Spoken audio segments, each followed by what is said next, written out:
नमस्कार। आज हम जिस कविता पर बात करेंगे वह है छायावादी कवि जयशंकर प्रसाद की कविता बीती विभावरी जागरी। प्रसाद जी के लहर काव्य संग्रह में संकलित एक जागरण गीत है यह कविता, जिसका प्रारंभ ही प्रभात की वेला पर एक रमणी द्वारा पनघट में घट डुबोने के रूपक से हुआ है। यहाँ एक तरह से प्रकृति का मानवीकरण भी किया गया है और यह मानवीकरण आगे की पंक्तियों में और भी स्पष्ट हो जाता है। किसलय का अंचल डोल रहा, लो यह लतिका भी भर लाई, मधु मुकुल नवल रास गागरी। प्रकृति में चेतना के दर्शन अथवा मानवीय चेतना का आरोप छायावादी कविता की विशेषता रही है तथा इसके पीछे कहीं न कहीं अद्वैत वेदांत की भूमिका रही है, विशेषकर जयशंकर प्रसाद के संदर्भ में। नीचे जल था, ऊपर हीन था, एक तरल था, एक सघन, एक तत्व की ही प्रधानता कहो, उठाए जड़ या चेतन। अथवा वास्तव में सर्वत्र शुद्ध चेतना है, जड़ता कहाँ। इन पंक्तियों में हम यह दर्शन देखते हैं। परंतु यहाँ एक बात ध्यान देने लायक है कि यहाँ जो बिंब कवि ने प्रयोग किया है वह जीवन से जुड़ा है। यदि इस प्रश्न का उत्तर सकारात्मक है तो हम छायावादी कविता को छायावादी कवि के जीवन से दूर नहीं कह सकते। इस कविता में कवि ने जो बिंब चुना है वह हमारे दैनिक जीवन से लिया गया है। गांव हो या शहर, हर जगह महिलाएं घरेलू कामकाज के लिए जल भरती हैं। यह बिंब प्रसाद जी ने अपने वर्तमान से उठाया है, अतीत से नहीं। छायावादी कवियों पर अतीत जीविता का जो आरोप लगाया जाता है उन पर प्रश्न चिन्ह इस कविता से लगा सकते हैं। छायावादी कविता जीवन से दूर कभी नहीं रही। उन्होंने वर्तमान को खारिज नहीं किया। वह सिर्फ अतीत में नहीं जीते, वर्तमान को भी साहित्य में जीवित करते हैं। एक प्रश्न यह उठता है कि यदि छायावादी कवि अतीत जीवी नहीं है तो विशेषकर प्रसाद तो लहर काव्य में बीती विभावरी कविता के ठीक पहले उस दिन जब जीवन के पथ में नामक कविता क्या है? या फिर अरे वरुण की शांत कछार, पेशोला की प्रतिध्वनि, शेर सिंह का शस्त्र समर्पण और प्रलय की छाया नामक कविताओं में क्या है? यह स्वीकार करना पड़ेगा कि प्रसाद की अभिरुचि इतिहास और अतीत में रही है।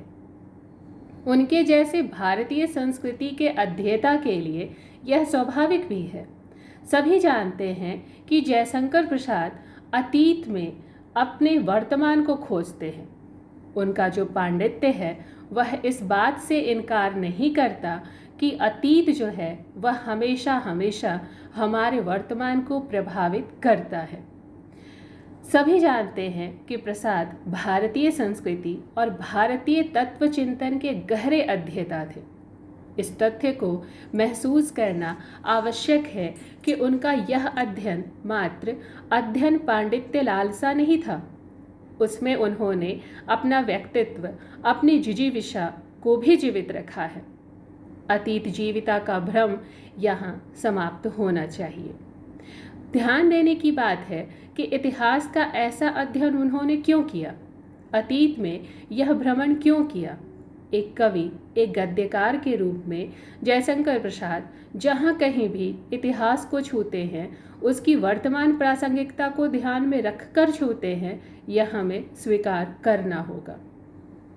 बुद्ध की करुणा हो, महाराणा प्रताप का उदात्त स्वाभिमान हो, शेर सिंह की वीरता हो, चंद्रगुप्त का स्वतंत्रता संघर्ष हो, चाणक्य का भारतवर्ष के एकीकरण के विराट प्रयास को, इन सब को हम जब देखते हैं तो उन सब की तात्कालिक प्रासंगिकता को हम छोड़ नहीं सकते। यह प्रासंगिकता ही उनके लिखने की वजह रही हो, इससे इनकार नहीं कर सकते। बुद्ध ने जाति, धर्म, गोत्र से ऊपर उठकर सर्वप्रथम मनुष्य को सिर्फ मनुष्य के रूप में देखा और यही संदेश उन्होंने फैलाया भी। वह एक तरह से लोकतांत्रिक दृष्टि थी। जयशंकर प्रसाद को उसकी प्रासंगिकता अपने समय में दिखी और आज भी उसकी प्रासंगिकता कम नहीं हुई है। इसी तरह ब्रिटिश शासन के अंतर्गत विभिन्न प्रांतों और देशी रियासतों के में विभक्त भारत में चंद्रगुप्त और चाणक्य की प्रासंगिकता भी सहज ही समझी जा सकती है। प्रसाद जी इसे देख सके, पर भारत एकीकृत हुआ और एक ही व्यक्ति की सूझबूझ और दृढ़ निश्चय की वजह से हुआ। इन सबको देखकर यह लगता है कि जयशंकर प्रसाद इतिहास नहीं भविष्य लिख रहे थे। उनकी सबसे बड़ी विशेषता है कि वो किसी वस्तु को इतने व्यापक फलक पर चित्रित करते हैं कि शाश्वत प्रतीत होता है। इस शाश्वत सत्य को प्रस्तुत करने का तरीका भी उतना ही गंभीर होता है, उतना ही आवेग के साथ होता है कि हमें लगता है कि वह बोधशीलता के कवि हैं। प्रसाद जी पर लगाए जाने वाले अतीत जीविता के आरोप की बात हम करें तो बीती विभावरी जागरी से कविता से हम इसे स्पष्ट कर सकते हैं कि ऐसा नहीं है। कविता के सामान्य अर्थ और समानांतर एक और अर्थ ध्वनित होता है जो यह दर्शाता है कि पराधीनता कालीन निकम्मेपन को हम देखें। इस कविता का पाठ एक सामान्य अर्थ देता है और एक विशिष्ट अर्थ भी देता है। कवि कहते हैं, रात बीत गई है सखी, अब जाग जाना चाहिए। देखो, उषा काल में अरुणिम उषा की उज्ज्वलता के कारण तारे ऐसे विलीन हुए जाते हैं मानो कोई सुंदर रमणी अपने घट को पनघट में डुबा रही हो। इस प्रकार कवि ने उषा के आगमन से अंधकार के तिरोहित हो जाने तथा तारों के प्रकाश में विलीन होने की क्रिया को रमणी, घट और पनघट के रूपक से प्रकट किया है। कवि कहते हैं, सखी देखो, खगकुल भी जो पक्षियों का जो समुदाय है वह अपनी मीठी आवाज़ निकाल रहा है। सुखद शीतल मलय नील के प्रवाह के कारण किसलय अर्थात नए कोपलों का समूह जो है वो आंचल के समान डोल रहा है। यह देखो, यह लता भी मधुमय सौरभ युक्त नव कलिकाओं से भरकर रस की गागर के समान प्रतीत हो रही है। हर तरफ चहल पहल है, प्रभात का उत्सव है। कवि ने प्रभातकालीन वातावरण का अत्यंत मनोरम चित्रण प्रस्तुत किया है। उसकी सौंदर्य दृष्टि छोटी छोटी घटनाओं को जोड़ती है, प्रकृति के प्रत्येक स्पंदन में सौंदर्य का दर्शन कराती है। अनुराग का रंग लाल माना गया है, अतः संभव है यहाँ अधरों में जिस राग की बात की जा रही है वह कुछ और नहीं, एक रमणी के अधरों की स्वाभाविक लाली है। अथवा यह भी संभव है कि प्रियतम के साथ पिए गए रक्तवर्णी मदिरा की ओर संकेत हो। प्रियतम के साथ बिताए गए अभिसार के प्रेम पूर्ण क्षणों में उनके द्वारा पिलाया गया मद्य उनका अनुराग ही तो था। कवि कहते हैं, अधरों में पिए गए तीव्र राग के साथ मलयाचल के सुरभित चंदनों का सुवास अपनी अलकों में, अपनी केश राशि के बंधन में निबंधित कर रखा है सखी, तू अब तक सोई है। और यह क्या, तेरी आंखों में अब तक खुमारी छाई है। मध्य रात्रि को गाया जाने वाला एक राग है बिहाग। यहाँ इसका अर्थ देर रात तक जागने के बाद के शयन से उत्पन्न आँखों की लाली से है।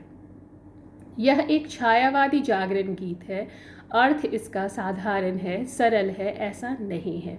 यह जागरण गीत केवल सुंदर और अलहड़ रमणी को जगाने के उद्देश्य से लिखा नहीं गया है। इसकी व्यंजना बहुत बड़ी है। भारत पर अंग्रेजों का शासन या हमारी संस्कृति जो थी वह समाप्त हो रही थी। हमारी आत्मविस्मृति जग जाहिर थी। तब हम प्रचारित किए जा रहे थे, हम असभ्य हैं, बर्बर हैं, सभ्यता संस्कृति नाम की कोई वस्तु हम भारतीयों के पास नहीं है। यह गोरे विद्वान हैं, उन्होंने सब कुछ पढ़ा है, उनके अध्ययन का परिणाम है कि वह हम पर राज कर रहे हैं।